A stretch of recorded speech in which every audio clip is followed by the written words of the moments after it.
her best friend is probably gonna be a deck tracker. And if you don't play on PC, then you better memorize your deck. I'll tell you why in a bit. Hey, we've got an Exiles theme for the month of May. The Exiles, by the way, are a team of characters from different universes and timelines, and the leader of the Exiles? Blink, this month's season pass card. So, who is Blink? Well, in the main 616 Marvel universe, Clarice Ferguson was a mutant with the powers of teleportation, a minor character introduced in the Phalanx Covenant storyline where she died.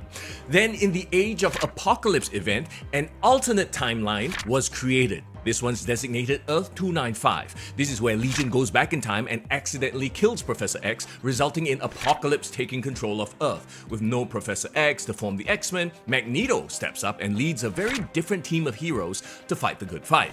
Blink is one of them. Now, this version of Blink, also a mutant at birth, but was a child when Apocalypse took over, was kidnapped by Mr. Sinister and Dark Beast, who experimented on her, refining her powers. She was eventually rescued by Weapon X and Sabretooth and grows up with the X-Men.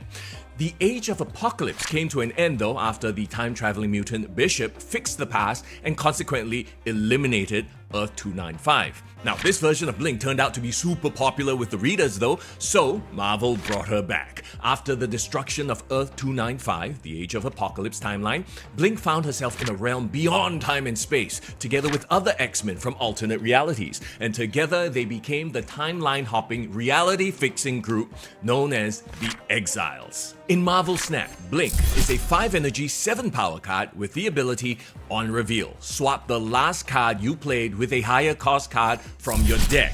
So right away, my mind goes to high roll decks, ramp decks. Here's why. Her best synergy, Jubilee on 4, pulls out a card for free, right? Blink on 5, swaps Jubilee out for a 5 cost or higher card. They curve so well into each other, and also you probably want Blink in a greedier top-heavy deck with more high-cost cards to go with her ability.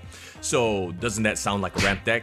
A Jubilee high roll deck, right? And also, you know who else we see in those decks? Electro. Electro on 3, you get the extra energy. You play Blink on 4, replace Electro so you don't have to deal with his ongoing.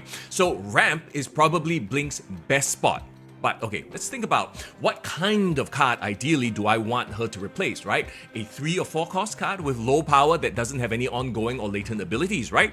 I mean, yeah, you can replace a 0 to 2 cost card too, but we want to be greedy. We want her pulling out bigger cost cards. So what jumps out rather than Jubilee? All the on-reveals that have lower power, right?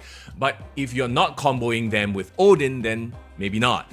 Storm, especially in a flooded location, could win you that location. Shuri might be a good choice to replace on curve as well. You Shuri on 4 and then Blink in the same lane on 5. Blink doubles in power and you swap Shuri out for something else with hopefully higher power.